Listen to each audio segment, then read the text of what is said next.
Films and fermentation, movies and inebriation. Films and fermentation, comedy mixed with tasty libation. Films and fermentation, with Leo, Catman, and Mike.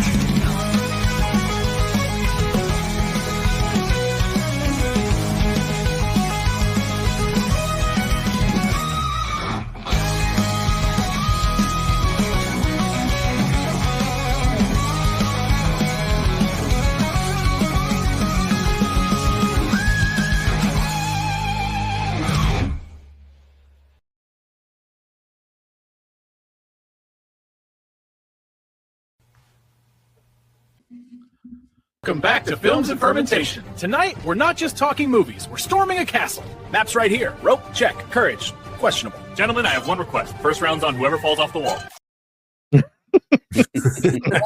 All headed in the back, Lee. Yeah, I know. I was bald-headed in the back. And you're Andre the Giant for some reason, Mike. Yeah, I don't know how that works.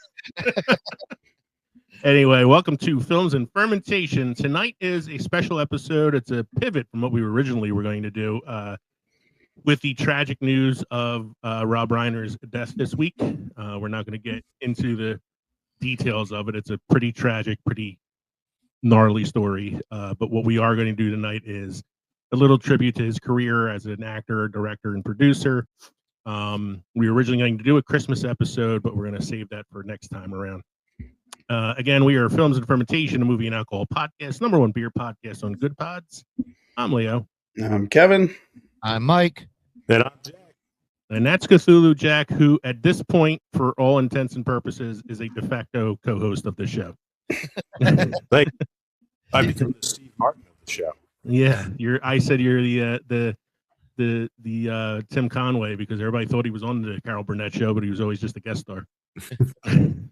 Exactly. We're four friends who like to talk shit about movies while getting shit-faced. This week on Films and Fermentation, we're raising a glass to the late, great Rob Reiner and pivoting our episode to celebrate his incredible legacy.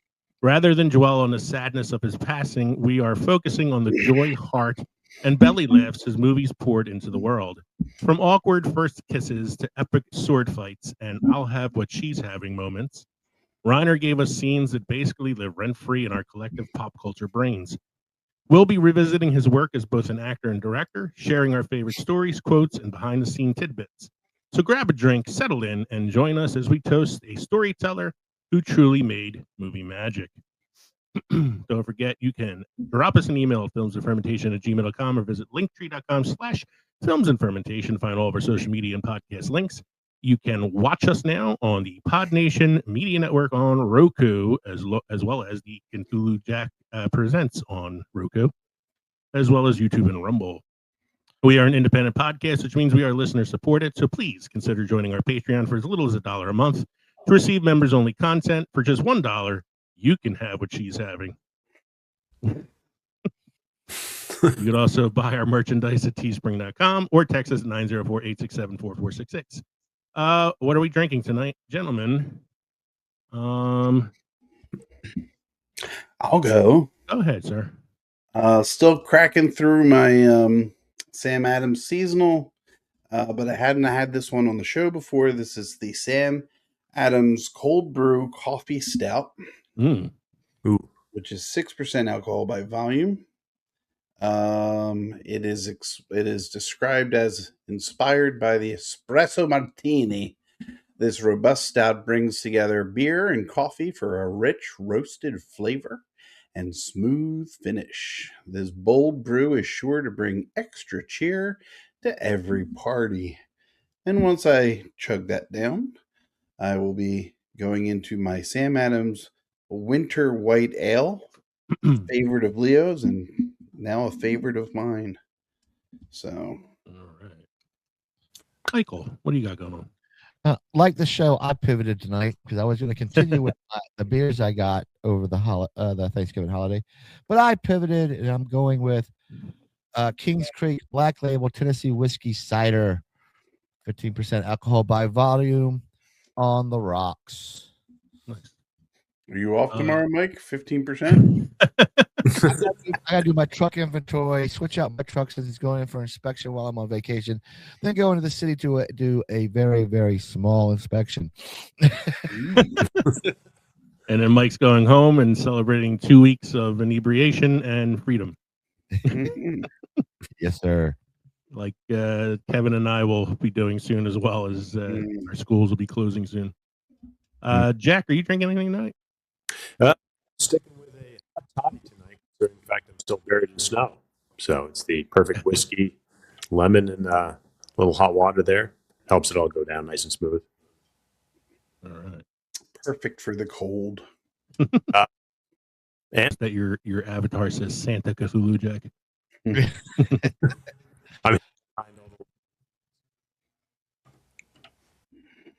So I didn't really pivot tonight. I was originally planning on drinking this for our Christmas episode, and I said I'm just going to stick with it. So my first drink tonight is the Mad Elf Christmas beer, holiday ale, 11% alcohol by volume. I only have work tomorrow. I still have work tomorrow too. I only have one of those. So when I finish that, I'm going to finish the last of my winter white ale. I got to get more of that too. So we're going to move on because Mike's This Week in Film History is almost the entire episode. Hey. This week in film history with Mike.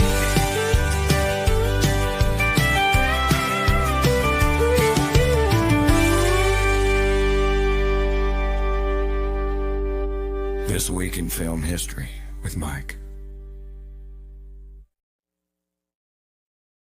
A lot of things premiere around Christmas time. Some Christmassy, not so much.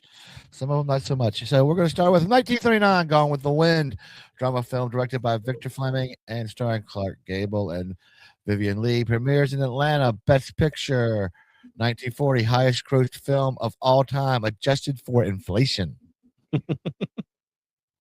And I don't give a damn. Yeah, I was going. Frankly, I don't give a damn. Frankly, Mike, I don't give a damn. As God is my witness. I'll never go hungry again. I've never said that in my life.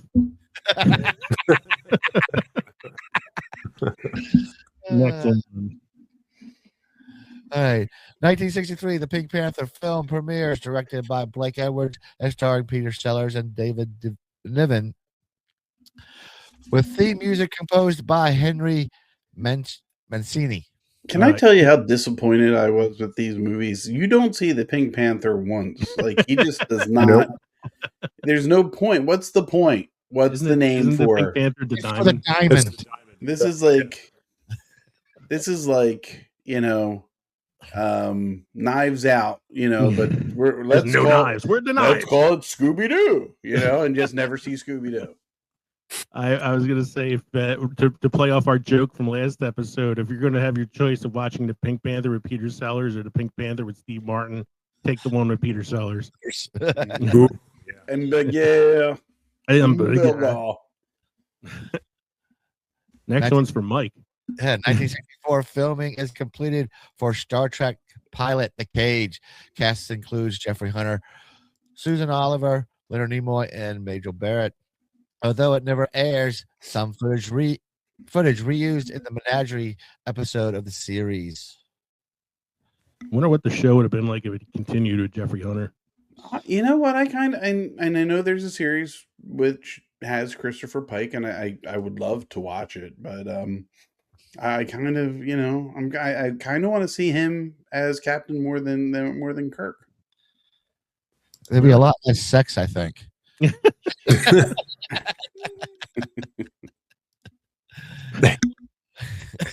Moving on. 1964 Goldfinger, third James Bond film starring Sean Connery and Honor Blackman, premieres in London. Greatest villain line in the history of cinema. Do you want me to talk? No, Mr. Bond, I want you to die. Inspired one of the greatest Austin Powers, Random task. Jesus. Gold member. He had Gold member, Dr. Evil, and Random Task, all kind of like inspired by this film. Okay. Let's move on to something more Christmassy. In 1966, Yes. Dr. Seuss's How the Grinch Stole Christmas airs for the first time on CBS. The animated special is directed by Chuck Jones and features voices of Boris Karloff, June Foray, and Thurl Ravenscroft, with songs by Albert Hague. Earl Ravencroft sounds like the name of one of our D&D characters. Yahoo Doris, Yahoo Doris. Why are they calling Doris a Yahoo? I know Doris better than you do. I saw one of those like film theory things online that the reason his heart grew 3 sizes is because he had some kind of like arrhythmia. All right, I moving think I on. mentioned to you last week that this is the only time I think I've heard Boris Karloff speak. Yes, yeah. You know? Other than the that version of Arsenic and Old Lace Arsenic and Old Lace. Yeah. 1968, musical fantasy film Chitty Chitty Bang Bang, co-written by Roald Dahl. Yeah, Roald Dahl, and directed by Ken Hughes, starring Dick Van Dyke and Sally Ann Howes, with songs by the Sherman Brothers, premieres in New York City. I watched Did this when I was a Bedknobs and kid. Broomsticks come out around the same time as this? Because I get the two of them confused. What movie? Bedknobs and Broomsticks. And Chitty Chitty Bang Bang. Probably somewhere in that time period. Yeah. Chitty Chitty Bang Bang was not a Disney film, even though it had the Sherman Brothers doing the music. Yeah. I remember this one a little bit. I was seeing it as a kid. You know, it's been a while. 1969 film adaptation of Hello Dolly, starring Barbara Streisand, premieres, wins 3 Academy Awards. Yes. 1971, Stanley Kubrick's film and cult classic Clockwork Orange, based on the book by Anthony Burgess and starring Malcolm McDowell, premieres. Good family movie. Good Christmas movie right there. Good Christmas movie. You'll never see Singing in the Rain the same way again. No. This movie was banned for a really long time in England. Bet. All right, 1976, second remake of A Star Is Born film, directed by Frank Persons and starring Barbara Streisand and Chris Christopherson, premieres. This would be, how many times has this movie been redone? I would 35. love to know. No, 35. No, I'm just kidding. 4, I think, right? It was like 4 or 5. Yeah. Well, this was the second remake. So there was a remake prior, then the original. Wasn't the first one the original one? What's her name? Eartha Kitt? No, Eartha Kitt. I thought it was Dorothy, Wizard of Oz. Oh, Was it? Judy Garland. Yeah. Possibly.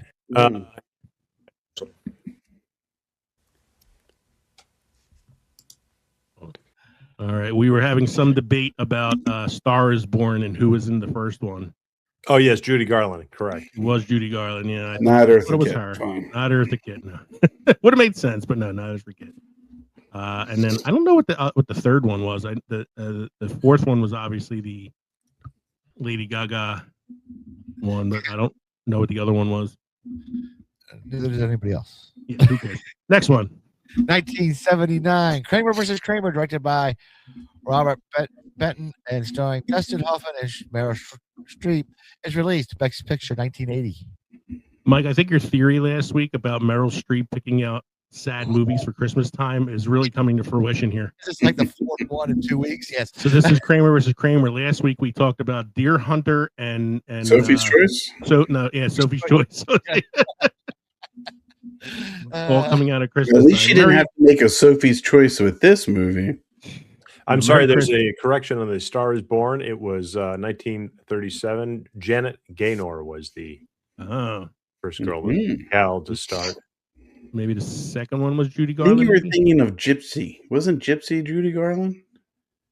Maybe No, Which is it kinda was like A Star is 1954. 1954 was Judy, because 1954 is when they did the Judy Garland version.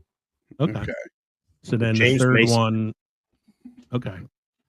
So then I think these notes here are wrong then, because it would be the third remake of A Star Is Born with Barbara Streisand. Well, there's also a TV series. So there's my God. one, Well, two, it would be the, 4 movies in a TV series. actually you have Jesus. the original, the remake. This would be the second remake. And a radio show. And then the And a third radio show. And a podcast. The Star Is Born. Letter K we're on now. 1980. 1980, Raging Bull, directed by Martin Scorsese, starring Robert De Niro as boxer Jake LaMotta and Kathy, oh Jesus, Moriarty. Moriarty as his wife, is released in the United States. Trailers. Always will say that it was a robbery, that this did not win Best Picture. It lost to Ordinary People, and Scorsese lost for the first time to an actor for Best Director with Robert Redford. All right, moving on, because we've talked about that too. I talk about that every time it comes up, so let's keep going. Yeah. 1980 comedy film 9 to 5, starring Dolly Parton, Jane Fonda, and Lily Tomlin, is released. That's a good And movie. We're also forgetting something. It's also starring Dabney Coleman. somebody who seemingly comes up in the podcast a lot for some reason. Next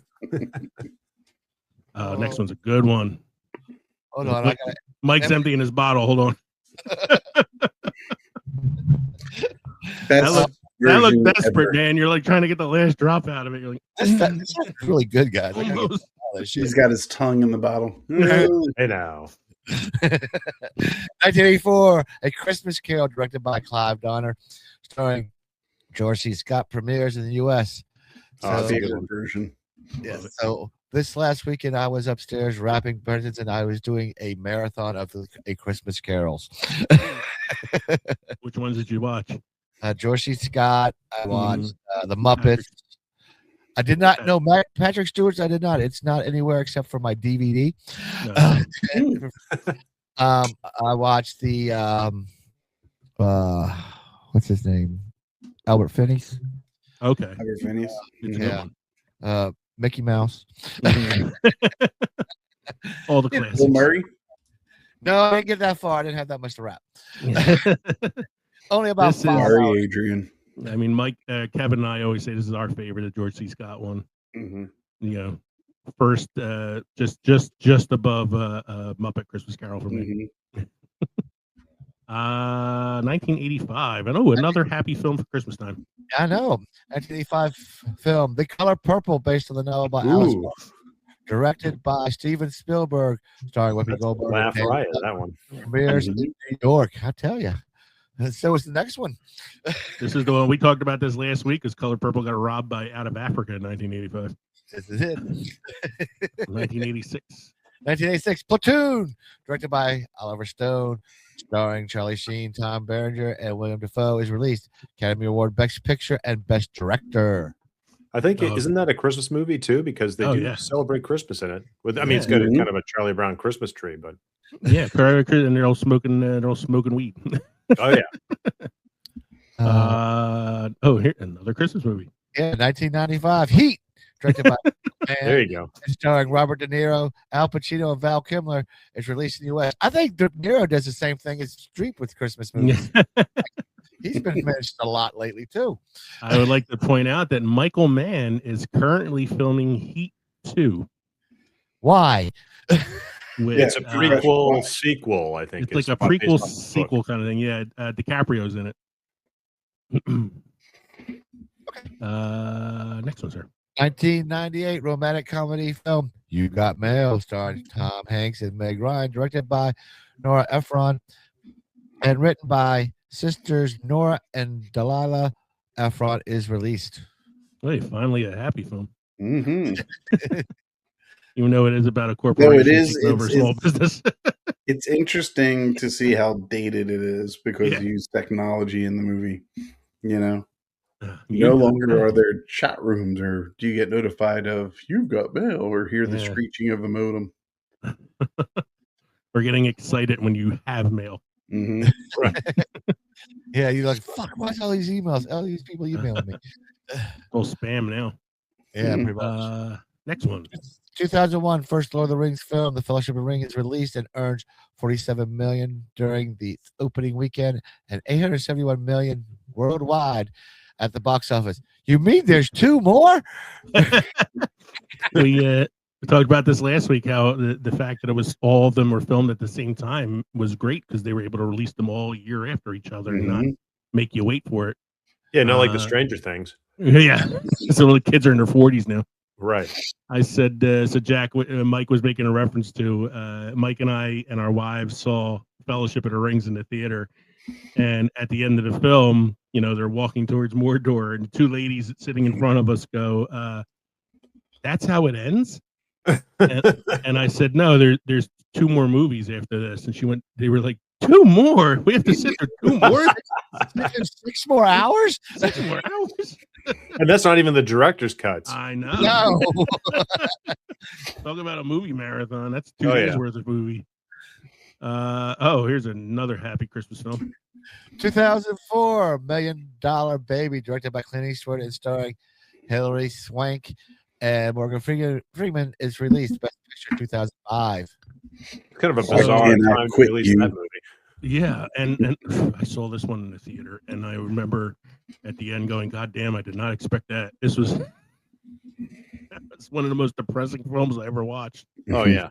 Yeah. And it's funny, is Hilary Swank won an Oscar for this, and she won an Oscar for The Next Karate Kid. No, it's the one where Boys Don't Cry. Boys Don't Cry. And it just goes to show that the Academy only gives awards to Hilary Swank if she gets her ass kicked in a film. Yeah, exactly. Except in Karate Kid. Yeah, Karate Kid. Next Karate Kid. No, yeah. I forgot about that. Next. And the last one. 2009, James Cameron's Avatar, starring Sam Worthington, Zoe Saldana, and Sigourney Weaver, is released in the U.S. Becomes highest grossing film of all time. At the time, it's not the highest grossing film anymore. Yes. And as we were saying last week, James Cameron said that if the third film, Fire and Ash, does not do well at the box office, he is retiring the Avatar franchise and not making the final 2 films. Oh, you guys don't like it? Well, you're not going to get any more. I know. I haven't watched Avatar since the first film. I mean, is there so much of that story to tell? I mean, I hear the third one is not very good. It's basically geared towards children. Well, So he's taking the George Lucas route with like Return of the Jedi. Well, the third one is, I think it's over. It's 3 hours and 15 minutes, if I'm not mistaken. What kid is going to sit for 3 hours and 15 minutes? Each one is based off a natural element. There's fire, there's water. Mm-hmm. First one was land. The next one will be wood. You know, and metal.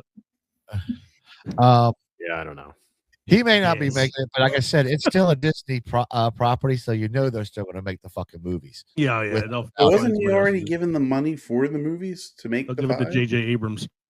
Well, he was caught up in the Fox deal, wasn't it? Because these movies were over at Fox at the time.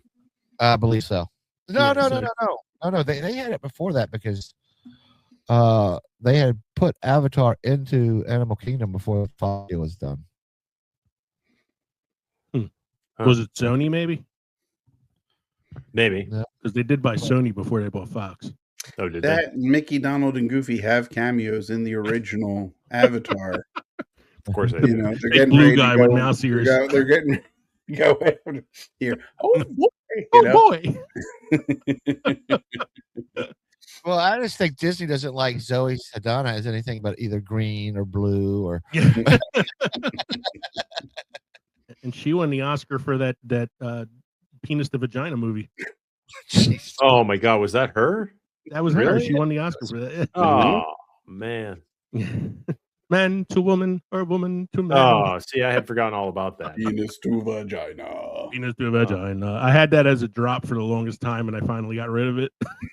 I tortured these guys enough with it. It's my ringtone for coworkers. Yeah, there you go. It's my ringtone from my office. I was gonna say it's a ringtone on my office phone. Principal walked in my office and like, what the hell's that?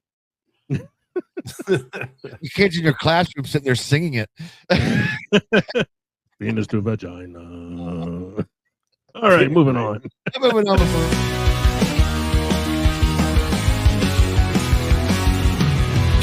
He's here for beer. He's got news. It's beer and news with Kevin.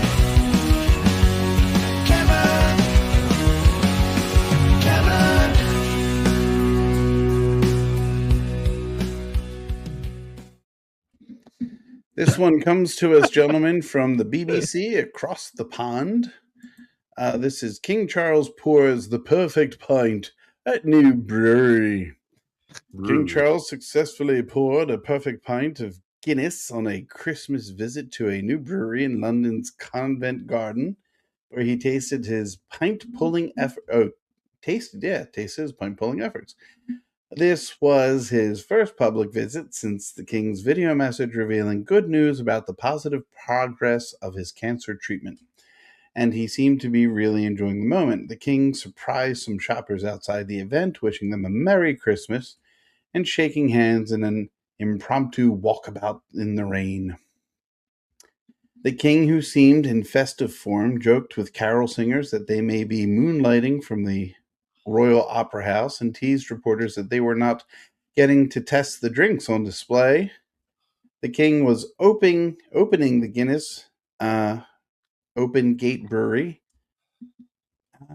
a £73 million investment, which will be a new London visitor attraction, as well as producing a range of beers. There was a lesson in how to pour a pint, with the King shown how to tilt the glass to 45 degrees and then to leave it to settle for about 60 to 70 seconds, which he was told allowed 300 million bubbles to rise inside the glass.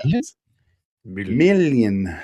It was not clear who had ever counted them, but the King was ready to raise a glass to Christmas, and perhaps he might even been thinking about good health in a more personal way. His pint-pulling trainer, Leo Ravina, said he had a pint-pulling trainer. He had a pint-pulling trainer. Said he had poured the perfect pint. This is very alliterative, and it's going to make me trip. If you say so. If you say so, replied the King, who wiped away a foamy Guinness mustache. The King seemed less convinced by another piece of high-tech boozing, where he was shown how an image could be printed using beetroot or carrot juice onto the beer's surface. Although, as monarch, he had to avoid sharing his point, or in this case, pint of view. Oy. Yeah. There was also no mention of the social media fad of splitting the G, where drinkers tried to reach a certain point in the Guinness pint. In the pint glass, but the King seemed to enjoy some of the less usual beers on offer, including one which was apricot flavored.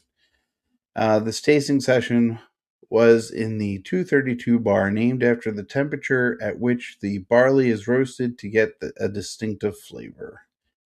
Guinness also gave the King a tour of the inner workings of the beer-making process. Despite the rain, the King seemed determined to go outside, where crowds appeared to be taken back to see this unexpected visitor and held up their phones in the drizzle.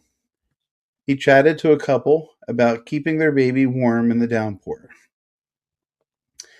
There was also a tour of a Christmas-themed food market, and among the other guests was movie director Grinder Chadha, Gurinder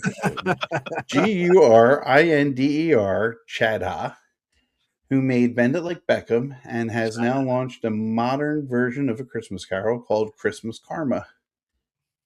It has a message about compassion and multicultural communities, and Miss Chadha said the King had asked for a copy of the film to watch at Christmas in Sandringham. The King was also introduced to young people who were being trained in the hospitality industry. Nick Jagahani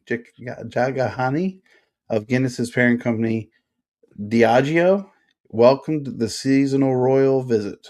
Pubs and restaurants are the heartbeat of hospitality sector, and this is a wonderful show of support for the industry. For an Irish So there you beer, got it. For an Irish beer, it's a fair amount of non-Irish names involved. I know. Well, yeah, you know. Well, but can he toss some fries? That's what I want to know. I don't know. I'm going to tell you something though. I like Lizzie a lot more than I like Chuck. And I really wish Lizzie was still around to do something like this. I would have gotten a kick out of it. Watching the Queen pour a perfect pint. Yeah, perfect pint. You know, I had a pint pouring trainer as well when I worked at Veterans Stadium in '93. I wasn't pouring it right because I was 15 years old and never poured a beer before. So the customer reached over the counter and said, "Here, let me show you how to do this."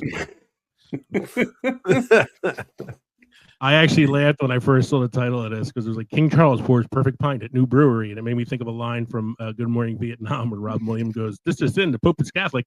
No shit. All right. Next. Oh, God. Bronx If man you took Bronx out of the title, I would have thought this was a Florida. Story. Yeah, Bronx man sentenced over 5 years for stealing massive quantities of beer. Let him go. Let him go. Give me beer. A 29-year-old Bronx man was sentenced to more than 5 years in prison on Thursday for leading a criminal enterprise that stole caseloads of beer from rail yards and beverage distribution facilities across 4 northeastern states. What is he, a hobo? Like a modern day. I live on a boxcar. Ride the rails. I was thinking modern day Al Capone. Yeah. And resold Pilfered Pilsners. Oh, good. More alliteration. Jose Caesari led an armed crew that repeatedly targeted rail yards and warehouses, stealing massive quantities of beer and treating it easy money, said Jay Clayton, the U.S. Attorney for the South District of New York. He took part in more than 3 dozen thefts and recruited others into the scheme. Prosecutor said Caesari led a Bronx-based armed crew that carried out more than 3 dozen beer heists across Connecticut, Massachusetts, New Jersey, and New York between July 2022 and April 2024, pilfering hundreds of thousands of dollars worth of beer. During a typical theft, according to prosecutors, Caesari and his team would meet in the Bronx and travel to one of the targeted facilities under the cover of night. They would typically travel with at least one U-Haul box truck, which would be filled with hundreds of cases of stolen beer, primarily Modelo or Corona imported from Mexico. The bilked brews would then be inspected and resold in the Bronx, and each participating crew member would typically get paid hundreds of dollars for a night's work. Prosecutor said Caesari would use social media to recruit accomplices and showcase his profits. In one photo posted on Instagram and shared by prosecutors, he climbed a rail car filled with Corona and holding a yellow angle grinder. The other post, prosecutor said he advertised that he could provide police scanners and also promised new recruits $100,000 in 10 days. Other photos posted by Caesari and shared by prosecutors showed him wearing a Corona t-shirt, included a caption which said in which he boasted that while people got rich off of coronavirus, virus emoji, he got rich off of Coronas. Caesari and 7 other Bronx men were charged in connection with the scheme in April of 24. He pled guilty in July of this year and received a 63-month sentence on Thursday, as well as 3 years of supervised release afterwards. He must also forfeit the $473,710.52 in profits and pay back $518,710.52 in restitution. Attorney information for Caesari has not been made immediately available to the Gothamist. There you Okay. Mike, you have any must-try brews for us tonight? I do. I'll continue with the Christmas theme. Excuse me. I hear you. Bell's Christmas Ale is a fascinating seasonal brew because it deliberately breaks from the mold of typical holiday spice bombs. Instead of leaning on cinnamon, nutmeg, or clove, it celebrates pure malt character. A bold choice that makes it stand out in the winter warmer category. Here's a quick breakdown that makes it unique. Shit. Shit's what makes it unique. No. That's interesting. That's right up there with Barnyard Funk. Buy my product. Key characteristics: the style is Scotch ale, winter warmer, 7.5% alcohol by volume.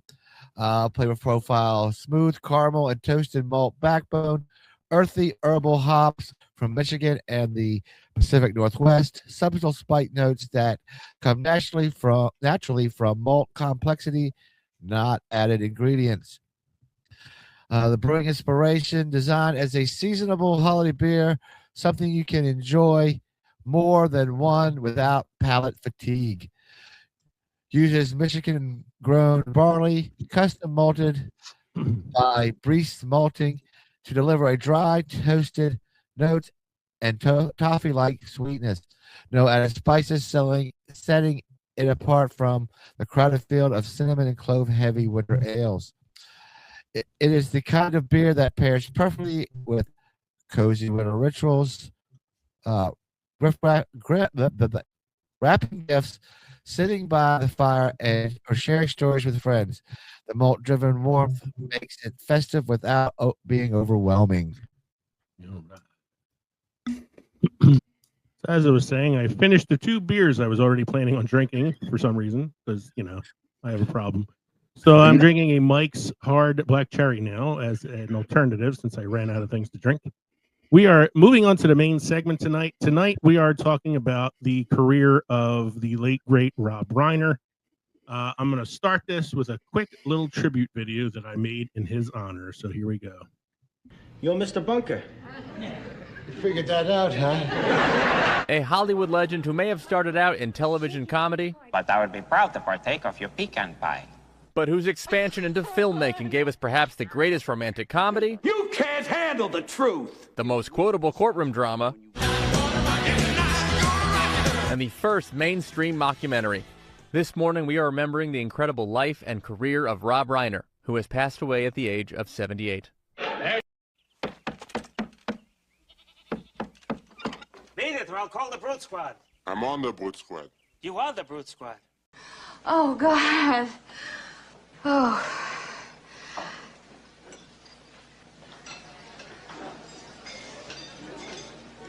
I'll have what she's having. This is a top to, what we use on stage, but it's very, very special because if you can see, the numbers all go to 11. Look, right across the board. 11, 11, And most of 11, the and then amps go up to 10. Exactly. Does that mean it's louder? Is it any louder? Well, it's one louder, isn't it? It's not 10. You see, most blokes are going to be playing at 10. You're on 10 here, all the way up, all the way up, Yeah. all the way up. You're on 10 on your guitar. Where can you go from there? Where? I don't know. Nowhere, exactly. What we do is if we need that extra push over the cliff, you know what we do? Put it up to 11. 11, exactly. One louder. Why don't you just make 10 louder and make 10 be the top number and make that a little louder? These go to 11. You want answers? I think I'm entitled. You want answers? I want the truth. You can't handle the truth. People want leadership, Mr. President. In the absence of genuine leadership, they'll listen to anyone who steps up to the microphone. They want leadership. They're so thirsty for it, they'll crawl through the desert toward a mirage, and when they discover there's no water, they'll drink the sand. Do you know that we don't catch that fishing boat? There ain't gonna be no deep sea fishing. We'll have to stay on the dock with the old people here. Hold it. What are you doing here? What? What about the other foot? There ain't no sock on it. I'll get to it. Don't you know that the whole world puts on a sock and a sock and a shoe and a shoe?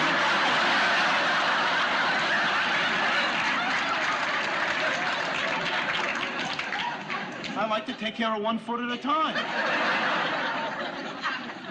That's the dumbest thing I ever heard in my life. I'm never gonna get out of this town, am I, Gory? You can do anything you want, man. Yeah. Sure.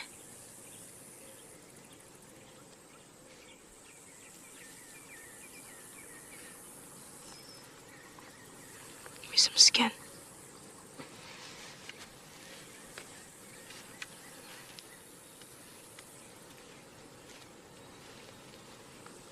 I'll see ya.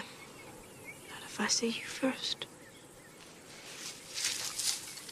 Act like we're working. Okay, wait, he's coming. He's coming. Okay, so I think if we short Pfizer, that's it. And if we have $30,000 in 1 month, Jordy? Huh? They're business expenses. Yes. Jordy, look what you got here. What? Look at this. $26,000 for one dinner. No. This could be explained. Dad, we had the Pfizer clients. Right, the porterhouse from Argentina. The expensive champagne, the wine. We had to buy champagne. And you ordered all the sides. Tell them about the sides. I you ordered ordered. the sides, so... Sides? Yeah. Sides? $26,000 worth of sides? What are these sides? They cure cancer? The sides did cure cancer. That's the problem. That's why they were expensive. Shut up. I'm serious. I know. Stop. Grandpa? Maybe you could come over and read it again to me tomorrow. As you wish.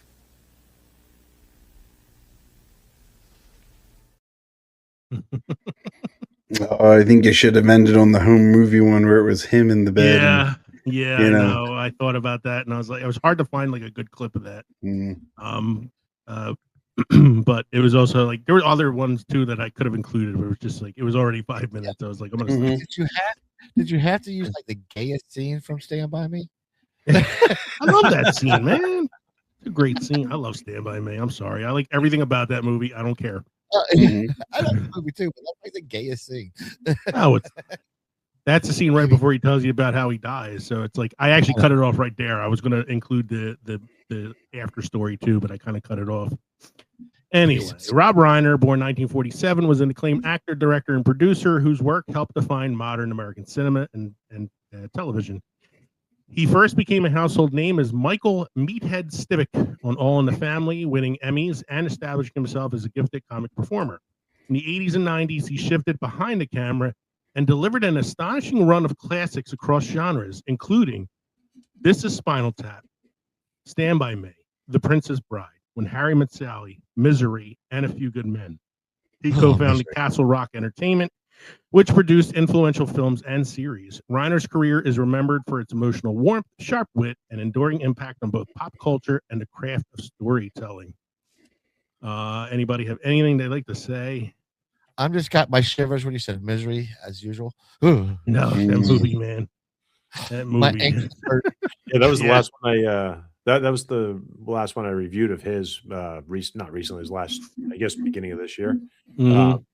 Yeah, rewatched it. I hadn't seen that one in 30 some years, and that was it's a perfect movie, man. The movie's really, really good. It's a great movie, especially when you think about how it's all in one place. All in one place, and then a lot of foreshadowing that you kind of forget about that pops up later on. Then you're like, oh man, you see it coming right before he does. And I mean, there's just so many just brilliant moments, and a lot of times too, you're like really hoping she doesn't go through with some of the stuff she goes through with, and then when she does, you're like, oh. Like the hobbling scene. The hobbling scene is the scene that Mike's talking about here that like gets me cringy every time I think about it.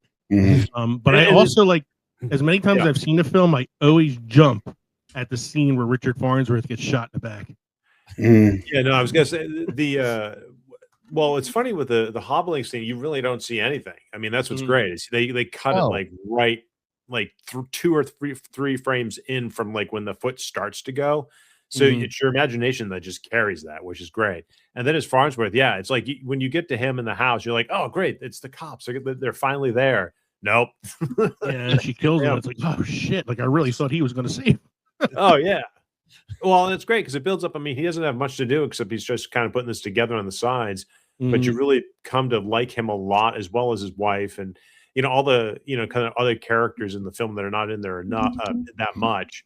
What little screen time they have, Reiner definitely knew how to pull out the best from them. And it's funny, like I was going through his filmography, and so many of his films were Stephen King stories. Yeah, right. Well, yeah, because you kind of forget. Like I completely forgot. Like, oh yeah, A Few Good Men he did. Oh yeah, Mrs. It's just like Misery. I mean, movies that you don't associate with Meathead. Because I grew up. For me, the first time I ever saw him was All in the Family, and so growing up as a kid, watching him in All in the Family is like, who the hell is this guy? It was funny as hell, and the show's great. And watching it now, my favorite thing sometimes to do is to go on YouTube and watch people people have never seen the show, younger folks reacting to Archie Bunker. videos, it's like some of the best stuff ever. And that's 70s TV, which people forget. We've been so pushed down by everything that you forget back then everything was a little freer in that regard. Yeah. Yeah. Between that and the Jeffersons, and then when you had those two shows crossbreed into each other, which was even better. And then you had Sammy Davis Jr. show up, and he has just stoking the fire every time. I mean, he was Archie's perfect like arch nemesis. Perfect foil. Yeah. So like he started Castle Rock Entertainment, which is of course named after the fictional town in many Stephen King stories. Fictional town in Maine. He started in 1987, and the company was created as an independent film and production company, giving creative freedom to filmmakers. It's through Castle Rock that he produced Princess Bride, When Harry Met Sally, and other films. The success of that led to him backing films like Shawshank, Green Mile, Misery. So as I was saying, like a lot of Stephen King stories. But what's crazy is the money they made, a lot of it came from the biggest hit of Castle Rock Entertainment's, over.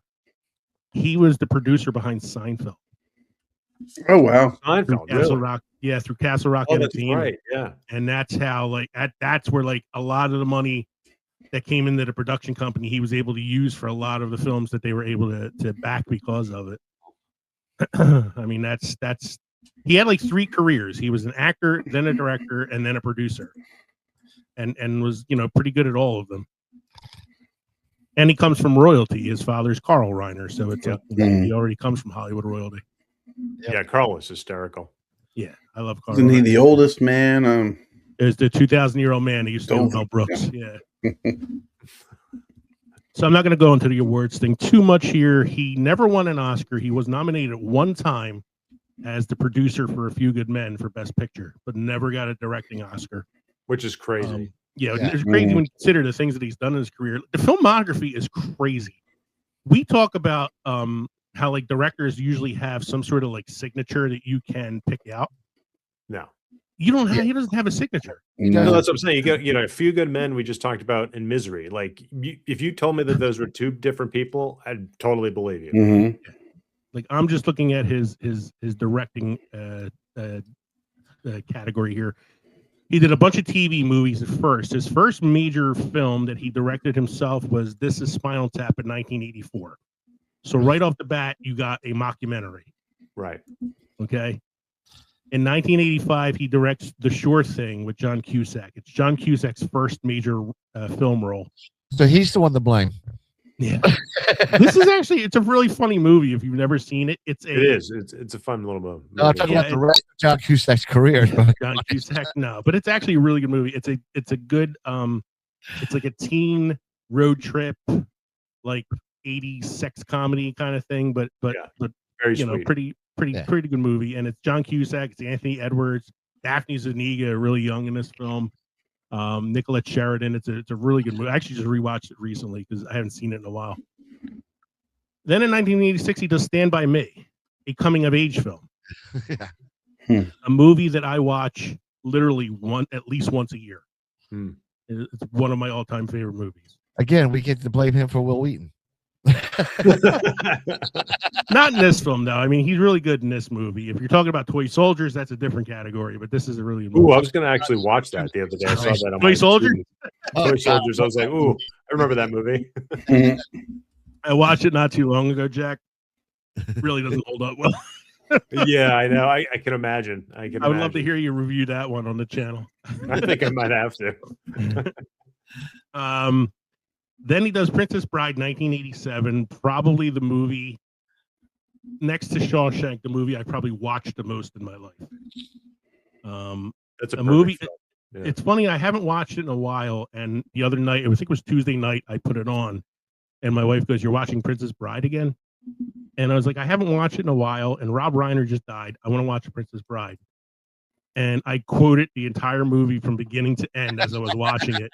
And my wife kept looking at me as I was doing it, and I was like, "Still got it, baby. Still got it." Then in 1999, he directs When Harry Met Sally, probably the quintessential romantic comedy. Like every other romantic comedy after this is trying to be When Harry Met Sally. Yes.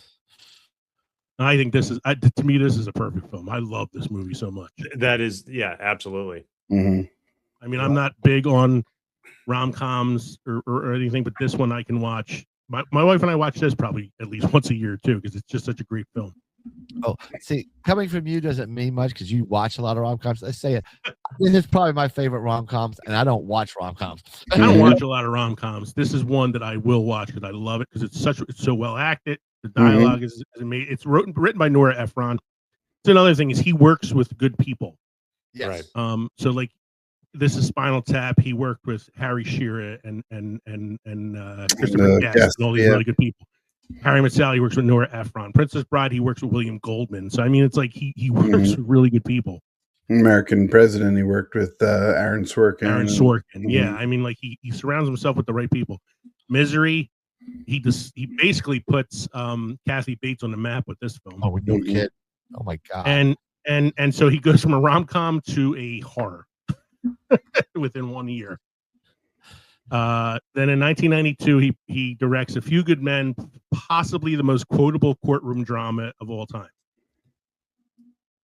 You know, like probably like with this and My Cousin Vinny. Well, you know, now that you mention Seinfeld, because Costanza actually quotes that movie. Mm-hmm.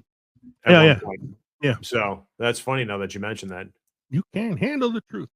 So, and then in 1994, he directs what is considered his first flop. Princess Bride didn't make a lot of money when it first came out, but it like really picked up steam on video. In 1994, he directs North with Elijah Wood. I forgot all about this movie. Yeah, it's his lowest rated film. It was a box office bomb. And I have a video clip to show for this that I thought was really funny. At a Friars Club roast of Rob Reiner, the host of the roast was Richard Belzer, the comedian. Oh, no. He brings Rob Reiner up to the podium and he says, I would like you to read this review of North by Roger Ebert. And so he brings him up to read it. This is Roger Ebert. It's taken off the internet. Read this paragraph. Okay. All right. I hated this movie. Hated this movie. Hated it. Hated every simpering, stupid, vacant, audience-insulting moment of it. Hated the sensibility that thought anyone would like it. Hated the implied insult to the audience by its belief that anyone would be entertained by it. Well, I thought this, you know, if you read between the lines, it's not that bad. It's not that bad. The testament to his comedic timing that he could come up with a line like that after that. That's funny. Yeah, so he rebounds in 1995 with The American President. So now we're doing a political drama / rom-com / whatever you want to call it. A movie that I didn't realize he directed till I looked at his IMDb. Like we've talked about this on the show like a few times, and I had no idea that he was the director of this movie. Because we talk about it with Sorkin because of we talked about it in terms of Sorkin with the writing. We talked about it in terms of Michael Douglas as one of our favorite like movie presidents. We talked about it in terms of like great monologues from films, but then like in terms of directing, like I never knew he was the director of American President. We even recast it. Yeah, yeah, I think we did, didn't we? We do it in Muppets. We recast it with Muppets. Then he does Ghosts of Mississippi in 1996, starring James Woods. Again, another like pivot. From there, I kind of like fell off a little bit. I've never seen I Am Your Child, The Story of Us, Alex and Emma. I saw Rumor Has It with Jennifer Aniston, not a great movie. Then he did a short Spinal Tap film. The Bucket List is a movie with Morgan Freeman and Jack Nicholson. Yeah, I heard of that one. It's a pretty good movie. It's kind of, it has some funny moments in it. It's a little bit of a maudlin film, but it's not bad. Flipped, I've never seen. 8, I've never seen. 8 he did with Eminem, didn't he? Wasn't that Eminem's? 8 Mile. 8 Oh, Mile. that's not the same one? Oh, no. Yeah, I don't think he directed 8 Mile. Oh. Yeah, and then so the last thing I saw of his, if I go through this list here, is 2023. He did a documentary called Albert Brooks Defending My Life, which was a really, really good documentary. I like Albert Brooks. Defending My Life is one of my favorite comedies, which is the Albert Brooks comedy. And he and Robert Reiner were really good friends. So he did this whole documentary about Albert Brooks' career. It's really, really good. And then there's 2 Spinal Tap films that haven't been released yet. Spinal Tap 2 continues. That has been released. It is available for streaming. Oh, it is? Okay. It is. So there is a third one too that was completed, but it's not being released till 2026. Final finale. Final finale, which will technically be his last film. Oh, wow. As a director. So yeah. Wow. It's kind of crazy. Jack, anything to add to that? Like, no. No, I mean, that's a lot to digest. I mean, it's one of those things. The only thing when you mentioned when Harry Met Sally, I was working at a movie theater at the time when that movie came out, and I don't know how many times I saw it, but anytime that I was not in the theater, obviously, and I was either outside or at the popcorn stand, just waiting for the movie to finish, I knew that when the orgasm scene was happening in the diner, that I had X amount of time till the show ended. So I always listened for that moment. And I was like, okay, great. We've got, I can't remember now at this point, but it was like, whatever, 30 minutes or 40 minutes or whatever it was.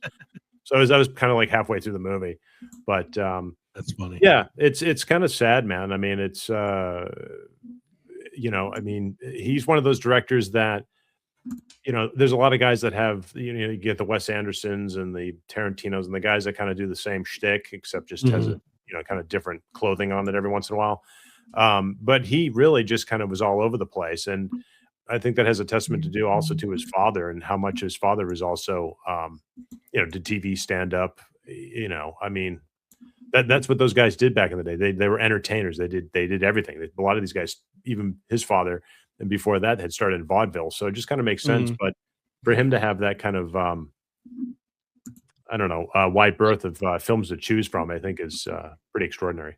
Well, that's the thing too. By when you lose him, you're losing a film historian too. Because by growing up, as Carl Reiner's son and somebody growing up in the industry and somebody who had a passion for the film industry, he had a lot of knowledge of prior filmmaking that he was bringing into his own. So like Harry Met Sally is very much like a Billy Wilder kind of story.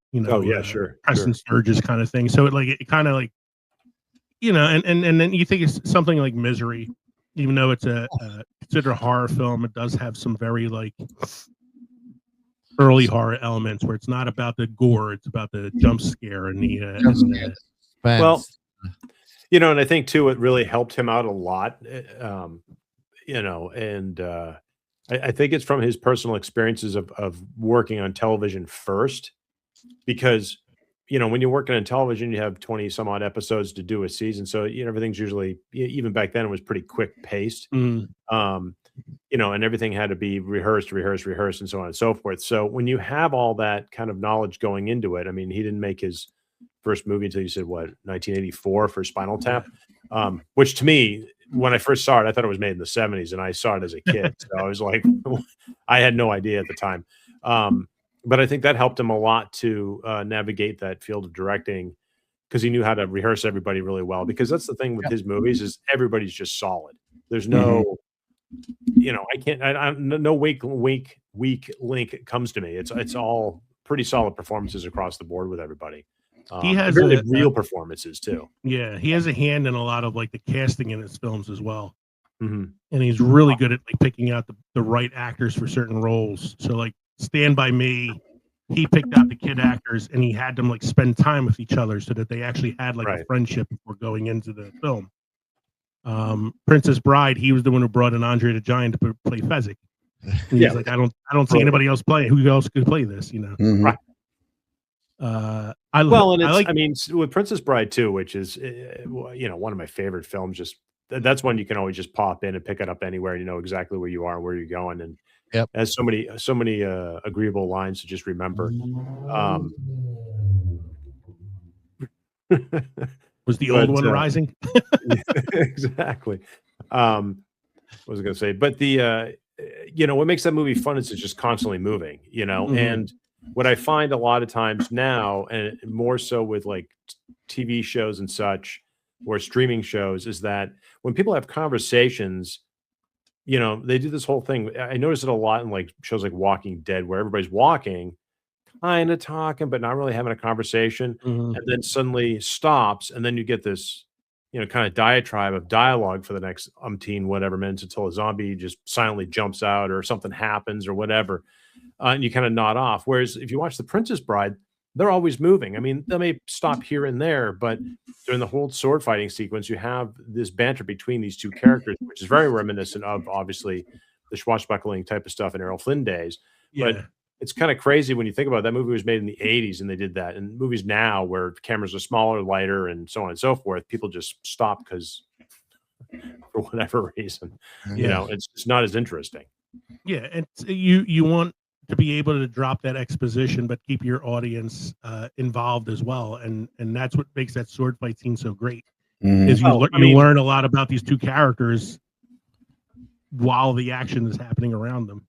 Right. I mean, it's called moving pictures. So, I mean, it's, and now you're technical about it.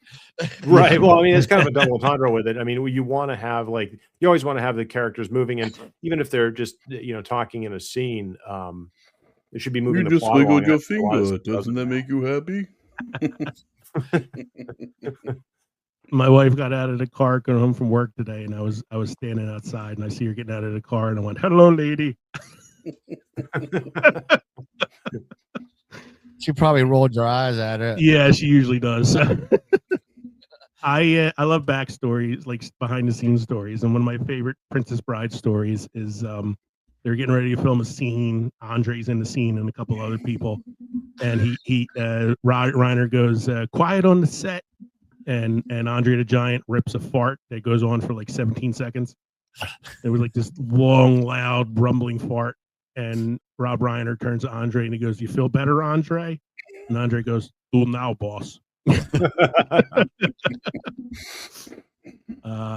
what else we got here? Like, and then like you think like a movie like Few Good Men, you get Tom Cruise at like peak Tom Cruise, like acting Tom Cruise, not action star Tom Cruise, Yeah, no, I just saw him in an interview with the Vampire last night again, which I hadn't seen since I saw that in the theater, and the guy's pulling it in, man. I mean, he's really dedicated to the roles that he plays. Yeah, like in the late 80s, like 90s, he had a stretch of films like Few Good Men. He's really great in that. He's great in Jerry Maguire. I love him in Interview with a Vampire. He's amazing in Born on the 4th of July. Then he does the first Mission Impossible movie, which is a really good movie, you know, and he got Brian De Palma behind that one. And then all of a sudden he just kind of like pivoted into the action star, and he was making movies like Eyes Wide Shut and Vanilla Sky and things where he was like trying things. So like I feel like Reiner got him at just the right moment for that movie. Yep. Yeah, because he like Vanilla Sky and Magnolia, those are like those are like late 90s. Magnolia is amazing. He's so good in Magnolia. Yeah, I just saw a thing the other day with him talking about that, and I guess he was saying that whole speech that he starts at the beginning that never existed really in the script. It just says like there's a line that says, "Oh, he speaks here," and so I guess he invited Paul Anderson down to his studio basement where he has a little stage and projector and all that type of stuff, and he actually just made up the speech right there in front of him, and Anderson just was aghast by the whole thing. I was like, "This is brilliant." That makes me sad even more that he's not the actor he used to be. That he come up with that speech on the spot. Yeah, right. So was that the power of the cock speech?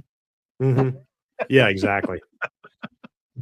Let's see here. Yeah, it's such an amazing I think if you could say like, okay, well, Scorsese's go-to is the tracking shot, and Tarantino's go-to is the nonlinear storytelling, and Wes Anderson is the aesthetics and the cinematography. I think if you had to say that Rob Reiner had a style, it was variety. Mm-hmm. Like if you say there's anything about him that was consistent, it was that he was not going to do the same thing twice. No. I would say with that is what he can get out of his actors. Come on, it's everybody. It's well known that Andre was never really easy to get along with all the time, and he got that performance out of Andre. Yeah, I mean Andre wasn't an actor; he was a wrestler, but it was like it was a role that was made for him, literally. And I remember that's another story from Princess Bride I love is where he said Andre was just kind of sitting to himself in between takes and smiling. And Rob Reiner said, what are you smiling about? And Andre said, because nobody here looks at me. Like everywhere he went, he was an attraction. He was a sideshow. But on set, he was just another one of the actors. Right. He said it was like a happy moment for him. That's cool. So, yeah. So he was also an actor prior to this, and like he was in a lot of things, but most notably, as aside from directing Spinal Tap, he was the journalist in Spinal Tap. Of course, Meathead and All the Family. He did the grandfather role in the Princess Bride whole movie. He played a doctor in many a movie. Whether he was a psychologist, doctor, psychiatrist, or I think he was a vet. What movie was he a vet in? Oh, I don't know. Mixed Nuts. Mixed Nuts. He was in Mixed Nuts. Yeah, like he did a lot of cameos here and there too. Yeah. My favorite thing that was Wolf of Wall Street. I think he's hilarious in Wolf of Wall Street. He's so funny as Mad Max, Jordan Belfort's dad. If you had to do a top 5 off the top of your head, I know I'm putting you all on the spot. What would be your top 5 Rob Reiner films? I didn't have this in the notes. This just came to me just now. Few Good Men is number 1. Okay. When Harry Met Sally, number 2. Princess Bride, 3. American President, 4. Spinal Tap, 5. No particular order. I'm going to Stand By Me, The Princess Bride, Misery, A Few Good Men, and what's the other one I was thinking of? American President. American President, yeah. Yeah. If I had to rank them, I'm going to rank them by the ones I've seen the most. So number 1 would be Princess Bride. Number 2 would be Stand By Me. Number 3 would be Harry Met Sally. Number 4 would be Few Good Men, and number 5 would be Misery. Yeah, no, I think I'm going to go with you again, Leo. I mean, I didn't see him in that many times, all of them, but yeah, I mean, that's pretty much my top list with him. I don't think I have anything I haven't seen American President. Yeah. American President's a pretty good movie. That's Spinal really... Tap I liked a lot. I remember, that. Have you watched West Wing at all? Maybe an episode here or there when it was out, but nothing. So like really... West Wing was written by Aaron Sorkin, right? And so is American President. And you can feel the tendrils that exist between the two, especially because Martin Sheen is in both of them. Oh no, kidding. So which was American President first? He's the vice president and American President. And then he's the he's the chief of staff in American President. Oh, he's the vice president. No, he's the chief of staff. Chief of staff, I thought was Allison Janney. No, he's an American President, and then he's and then he is the president in the West Wing. So, I'm surprised by, and I'm just going through it here. I wanted to double check. He's never worked with Tom Hanks. Really?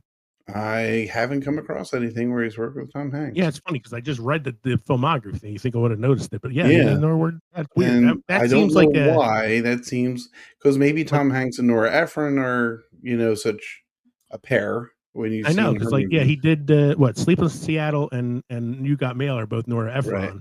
She directed those 2 films. Did he produce any of them or no? He acted in You Got Mail, Sleepless. I think. He was in Sleepless. I think he was a friend of Tom Hanks. He worked with him at the architectural firm or wherever he works at in the film. Yeah. That's weird. Yeah. Like they work together, but he's never directed. That seems like something that should have happened. Like that would have been a match made in heaven. Yeah. Like maybe Rob Reiner should have directed The Burbs instead of Joe Dante. Oh man, then it wouldn't have been the masterpiece that it was. Oh, I loved it. I'm not. Maybe zero irony. I love The Burbs. You know, I haven't seen The Burbs since it came out in the theater, and I don't know. Maybe I didn't like it at the time, and I don't know even why anymore.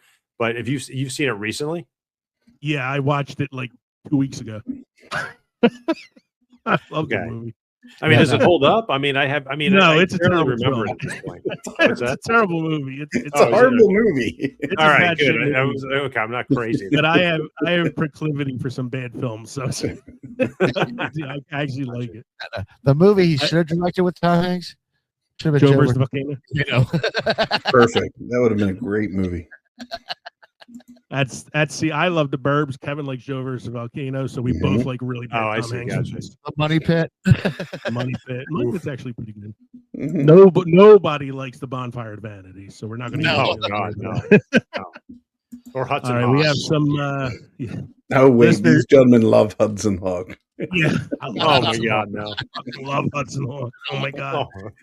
I love it. I have it on DVD. That movie is it's so sad because it was such a fun idea, and oh Lord, Here's my physical media. Hudson Hawk. Was that gifted Right to you, here or did next you to me actually have to pay on for the that? desk. He bought it. He bid on it. He actually paid more than it was worth. Ooh, It's still in the packaging. I never opened it. that's just a DVD, right? They never made a Blu-ray. It's DVD, $5.50 at Walmart. There you go. $5 too much. He's waiting to get it autographed by oh, I can't think of his name. Bruce Willis. Bruce And Willis. how can be Bruce Willis? Not gonna be Well, anybody. that's in not that the film. autograph. The only That's the- person I think you can still autograph it for me is Annie McDowell. Oh my God, Jack! I can't tell you the amount of bad films that I love. Oh yeah, no, they're a lot of fun. Oh, I'm actually I mean, going to be you reviewing. and I were talking earlier today about Naked Lunch. That's a bad shit movie.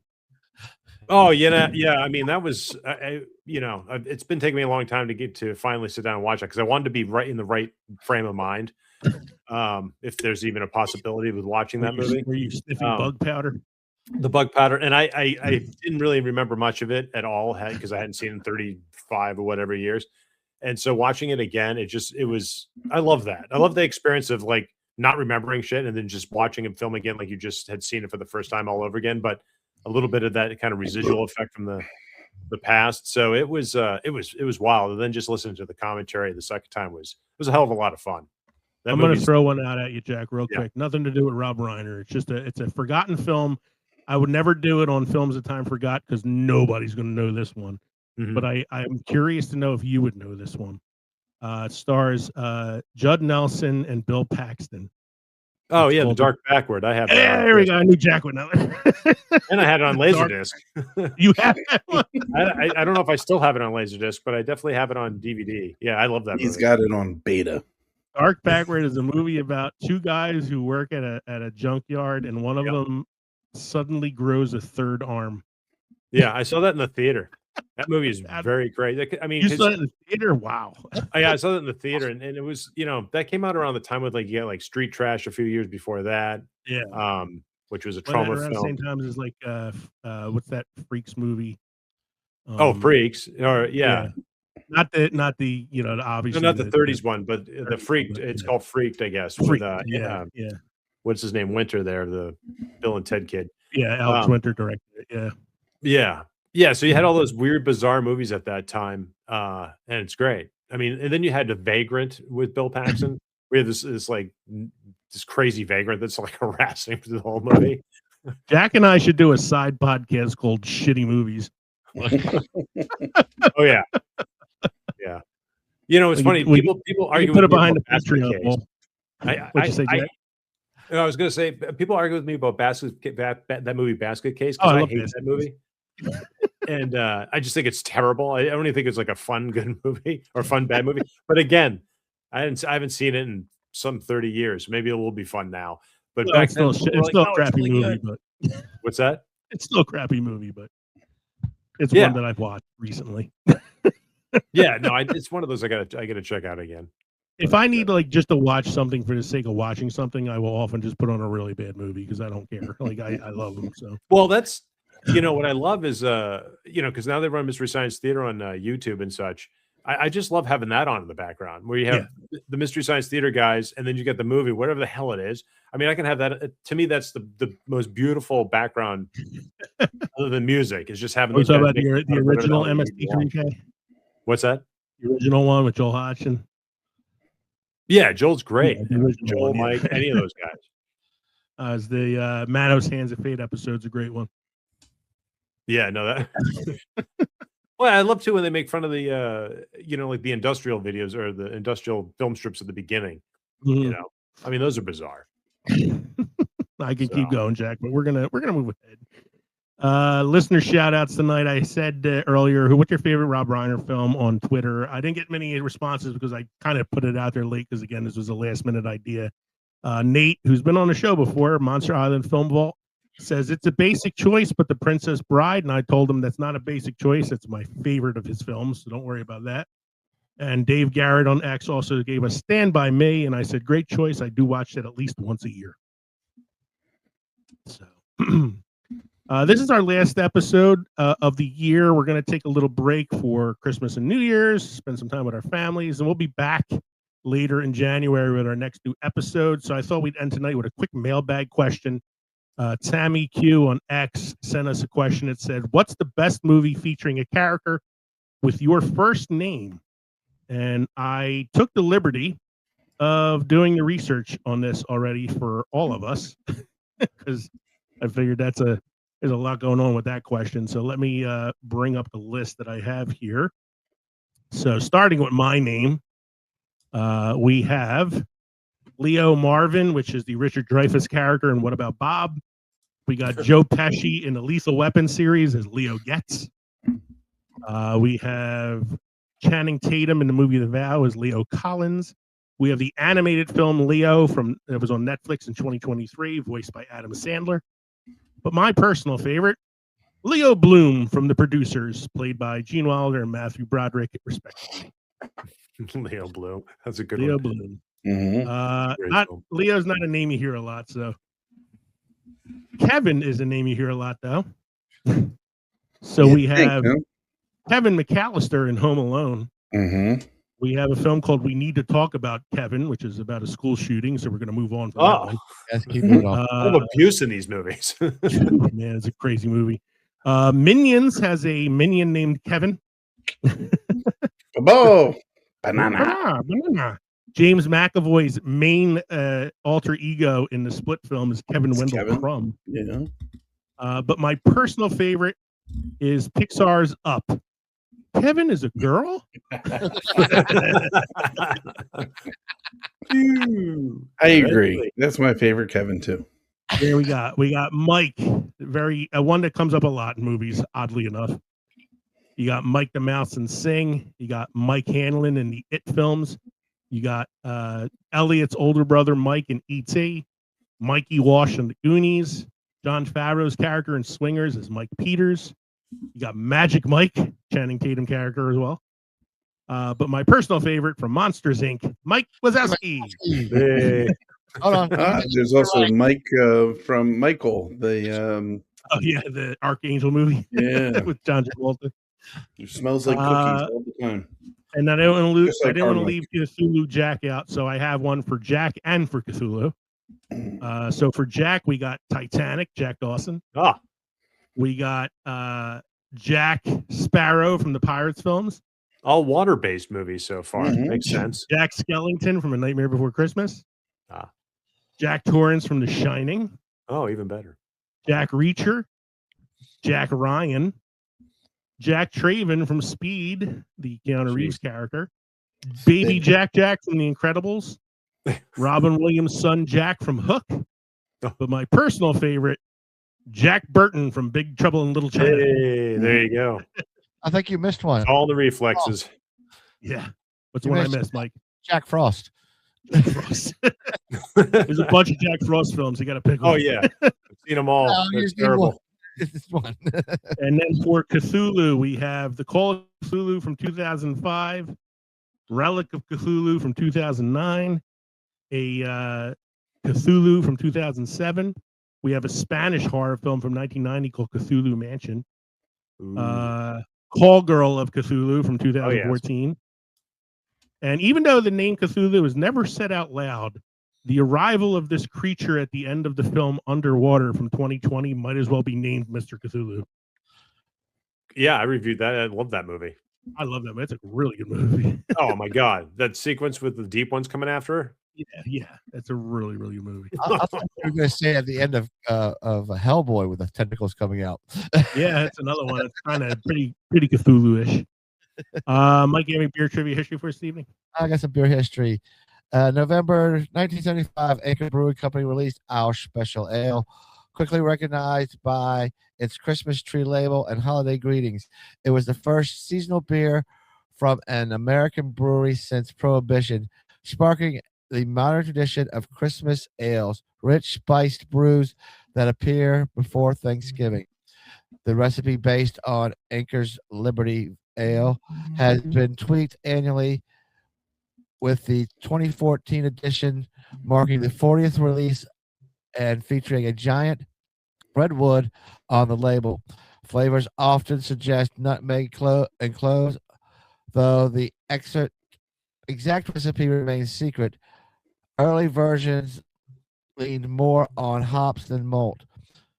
Anchor's Ale wasn't the first American Christmas beer. Around 1950, Kingston, New York's Barman Brewery offered Salvatore, marketed as a special Christmas beer brewed with rich barley hops, spring water, and pasteurization. Everybody got that? I should say thank you to Tammy Q on X for sending us that mailbag question. I forgot to thank her. Yeah. We have a cinema quote of the week to close out with. I've made movies that nobody saw initially, and then all of a sudden, people over the years pick up on it, like Spinal Tap and Princess Bride from Rob Reiner. Yeah, I think it's a testament to your ability as a director that you become a cult master. Mm-hmm. Sure. All right. Sure. Let's see. I had fun with my drinks tonight. I'm really feeling them right now. I had a Mad Elf, a winter white ale, and a Mike's Hard Black Cherry. Jack, what did you have again? Because yours got cut off a little bit earlier. Hot toddy. Hot toddy. Keep Hot you warm toddy. on those snowy nights. Kevin? I went through the Sam Seasonal and enjoyed a winter white ale as well as a Sam Adams cold brew. So, all right. I'm assuming Mike liked his drink because I just watched him try to tap the last drop out of the bottle. Yeah, it was really good. All right, everybody, thank you for joining us tonight for a special tribute to Rob Reiner. We hope you enjoyed listening to this podcast as much as we enjoyed recording it for you. Don't forget to drop us an email at filmsandfermentation@gmail.com or visit linktree.com/filmsandfermentation. Find all of our social media podcast links. Watch us on Roku, on YouTube, or on Rumble. And also text us at 904-867-4466. We're going to take a little break for the holidays, but don't forget to stop by the crossroads between pickled and fermented next time around for episode 222. We're going to do a review of the 2025 movie season and a preview of the 2026 movie season. That episode will drop on January 13th, 2026. In the meantime, I'm Leo. I'm Kevin. I'm Mike. And I'm Cthulhu Jack. And this has been, and you can find Cthulhu Jack on YouTube at Cthulhu Jack Presents and on the Pod Nation Media Network on Roku as well. This has been the Films and Fermentation Podcast. Cheers, everybody. Cheers. Merry Christmas, everyone. Merry Christmas. Happy holidays. Happy New Year, everybody.